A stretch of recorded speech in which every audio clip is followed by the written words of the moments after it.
ओम नमः शिवाय शिवजी सदा सहाय। ओम नमः शिवाय गुरुजी सदा सहाय। जय गुरुजी संगत जी, गुरुजी को प्रणाम और गुरुजी की प्यारी संगत को प्यार भरी जय गुरुजी। आप सभी का बहुत स्वागत है मेरे यूट्यूब चैनल पर जिसका नाम है morning vibes with Guruji devotee. संगत जी, यहाँ पर गुरुजी की कृपा से रोज गुरुजी के सत्संग साझा किए जाते हैं, जिसमें किस तरीके से गुरुजी संगतों को तारते हैं ये एक्सपीरियंसेस अपने सारी संगत जो हैं शेयर करते हैं। तो अगर आप भी अपना सत्संग शेयर करना चाहते हैं, आप ऊपर दी गई ईमेल आईडी gurujidevoty2112@gmail.com पर अपना सत्संग अपनी आवाज़ में रिकॉर्ड करके या फिर वीडियो के माध्यम से हमें साझा कर सकते हैं। आपका सत्संग शेयर कर दिया जाएगा।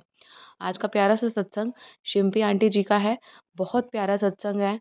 संगत जी, किस तरीके से गुरु जी अपनी संगत की हर पल बुरी नज़र से रक्षा करते हैं, कैसे गुरु जी बचाते हैं। बहुत प्यारा सत्संग है। आइए मिलकर इसे सुनते हैं, साथ संगतों तक शेयर करेंगे, अंत तक सत्संग को सुनेंगे, क्योंकि सत्संग को बीच में नहीं छोड़ना चाहिए संगत जी। इससे हमारी ब्लेसिंग्स अधूरी रहती हैं। तो आइए मिलकर इस सेवा में जुड़ते हैं, खुद भी सुनते हैं और दूसरी संगतों तक भी इसे पहुंचाते हैं। जय गुरु जी, शुक्राना गुरु जी, हर हर महादेव। जय गुरु जी, शुक्राना मेरे गुरु जी। मैं गुरु जी की बेटी दिल्ली से हूँ। गुरु जी का शुक्राना सत्संग आप सभी के समक्ष रखना चाहती हूँ। मुझ पर गुरु जी की अपार ब्लेसिंग है। मेरा जीवन उन्हीं की ब्लेसिंग की वजह से चल रहा है, नहीं तो मेरे शरीर के अंदर ऐसा कुछ भी नहीं था जो मैं किसी से आज बात करने लायक भी बचती। मैं टोटली बेड पर होती। मेरा शरीर बिल्कुल, मेरी बॉडी बिल्कुल डेड हो चुकी थी, मेरा माइंड बिल्कुल डेड हो चुका था। और ये सब किसी की ब्लैक मैजिक की वजह से था, जिसने हम पर ब्लैक मैजिक कर रखा था। पर गुरु जी ने हम मेरे और मेरे परिवार की हमेशा रक्षा की है। अब दिवाली का समय आ रहा था, जैसा कि आप सभी जानते हैं कि ये सभी चीज़ें बहुत ज़्यादा एक्टिवेट हो जाती हैं दिवाली होली वाले त्योहारों पर। तो मुझे यही टेंशन लगी रहती थी कि कुछ अनहोनी ना हो जाए, और कुछ मेरे हाथ में इतने पैसे भी नहीं थे कि मैं दिवाली अच्छे से मना पाऊँ जैसा मैं मनाना चाहती हूँ।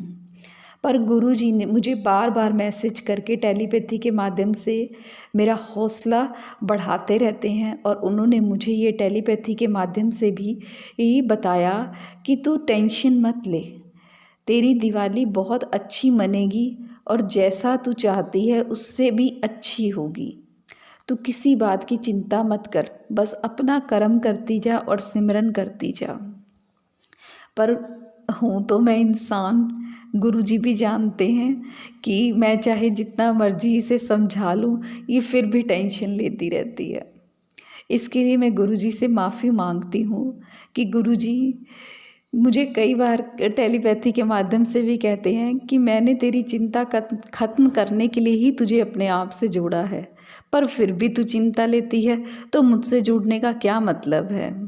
पर मुझे फिर भी हो ही जाती है, क्योंकि एक्चुअली मेरे इर्द गिर्द जो भी लोग हैं, मुझे अब उन पर विश्वास नहीं आता। पहले मैं सब पर विश्वास कर जाती थी, अब कोई मेरा अच्छा कर रहा हो बुरा कर रहा हो, पर मुझे उस पर विश्वास नहीं हो पाता। मैं खुद ही नहीं समझ पा रही कि मैं ऐसी क्यों बनती चली जा रही। आज का समय ऐसा है कि मुझे किसी भी इंसान पर, कि चाहे वो मेरा अपना हो या पराया हो, मैं उस पर कंप्लीटली ट्रस्ट नहीं कर पाती। और मेरे अपनों ने तो मुझे इतने दुख दिए हैं कि मैं उन पर विश्वास करना ही भूल गई हूँ।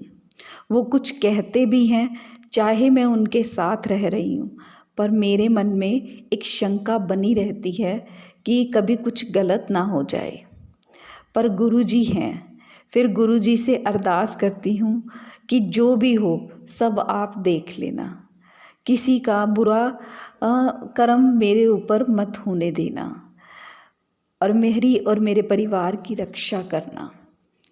बस यही कामना करती रहती हूँ, और गुरुजी मेरे सारे काम बना देते हैं। और दिवाली पर जैसा मैं करना चाहती थी, हमारे परिवार में, हमारे रिश्तेदार में किसी की मौत भी हुई थी। तो फिर मुझे यही था कि गुरुजी बार बार यही कह रहे थे कि मैं दिवाली के दिन तेरे घर आ रहा हूँ, और मैं ये समझ नहीं पा रही थी। सब मुझे मना कर रहे थे कि ज़्यादा दिए नहीं जलाने, कोई चमक धमक नहीं होनी चाहिए, लोग क्या सोचेंगे, ये सब।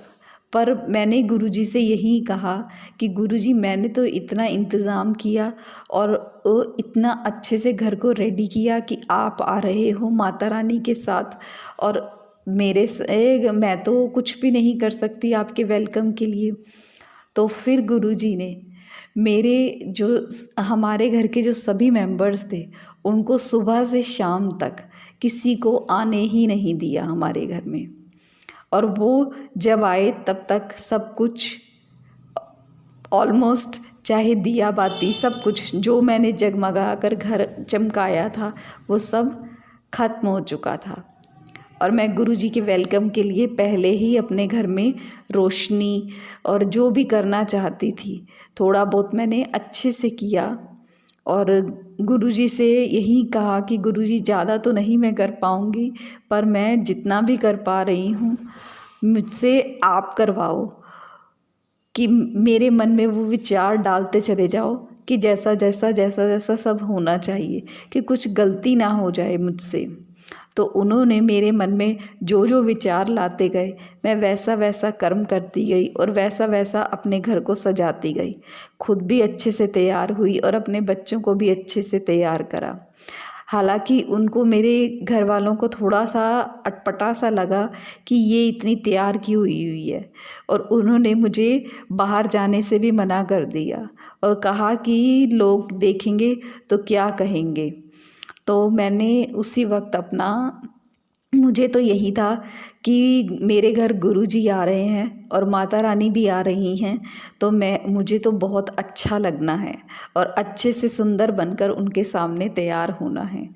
तो मेरे मन में जैसा था मैं वैसा ही करना चाहती थी, और गुरुजी ने मुझसे वैसा करवा भी लिया कि चाहे दुनिया कुछ भी बोलती रहे, पर जो तेरा दिल में है वो तू अपनी पूरी कर ले। थैंक यू गुरुजी, शुक्रिया मेरे गुरुजी कि गुरुजी ने मेरे त्यौहार को कहीं पर भी कम नहीं होने दिया। उन्होंने मेरे फेस्टिवल को ब्राइट ब्राइट ब्राइट बना ही दिया और मेरे घर पर अपनी कृपा दृष्टि माता रानी के साथ डाली। इसके लिए भी बहुत बहुत बहुत शुक्रिया। मैं महसूस कर सकती हूँ कि, और उन्होंने मुझे ये भी कहा था टेलीपैथी के माध्यम से कि दिवाली के दिन जब मैं तेरे घर आऊँगा तो तेरी शारीरिक बीमारी को मैं बिल्कुल ख़त्म कर दूँगा और उसकी जड़ भी ख़त्म कर दूँगा, जो मुझे लंबे समय से आ रही थी। मैं जानती तो नहीं कि मेरी कौन सी बीमारी थी, क्योंकि मैं वीक ही रहती हूँ, मुझे कुछ ना कुछ लगा ही रहता है। तो इसलिए मैं नहीं जानती कि वो मेरे किस शारीरिक कष्ट के बारे में बात कर रहे थे, पर मुझे अपने आप में बिल्कुल हल्का महसूस हो रहा था। तो इसका शुक्राना सत्संग भी मैंने शेयर करा था गुरुजी को। अब फिर से शुक्रिया अदा करना चाहती हूँ और बहुत बहुत बहुत शुक्रिया अदा करना चाहती हूँ कि गुरुजी ने मुझे मेरे शारीरिक बीमारी को भी काटा, मेरी दिवाली को भी ब्राइट बनाया। मैं जैसा करना चाहती थी, मेरे बच्चे जैसा एंजॉय करना चाहते थे, उन्होंने भी किया अपने मन का। कोई भी ऐसी दिक्कत नहीं आने दी, कोई भी ऐसा विचार नहीं आने दिया किसी का बुरा हमारे करीब, कि हम किसी से हमारा मन विचलित हो कि हम ऐसा क्यों कर रहे हैं। उन्होंने सभी को हमारे घर से थोड़ा दूर ही रखा, और जब तक वो आए घर पर मेरे सास ससुर आए तो तब तक सब कुछ हो चुका था। फिर वो दिवाली पूजन हमने सबने मिलकर किया। और अगर मुझसे कोई भी गलती हुई हो गुरुजी, तो मैं क्षमा चाहती हूँ। मैं नहीं जानती कि मैंने कुछ भी अगर गलती करी हो दिवाली वाले दिन, चाहे वो पूजन में हो, चाहे वो आपकी तैयारी में हो, तो मुझे क्षमा कर देना। और अपनी बेटी का शुक्राना स्वीकार करना कि आपकी बेटी जैसा आपने उसके लिए सोचा है उस पर वो खरी उतर सके, और शुक्राना करती रहे। जय गुरु जी, जय जय गुरु जी। बस यही मेरी कामना है कि गुरु जी की मैं ब्लेसिंग का शुक्राना करती रहूं, कि मुझ पर उनकी कृपा बनी रहे और वो मुझे अपने आंचल में छिपा कर रखें, ताकि किसी की बुरी नज़र हमें छू भी ना पाए। जय गुरु जी, शुक्राना मेरे गुरु जी। अंत में मैं सिर्फ यही कहना चाहूँगी, ओम नमः शिवाय, शिव जी सदा सहाय। ओम नमः शिवाय, गुरु जी सदा सहाय। जय गुरु जी, जय जय गुरु जी।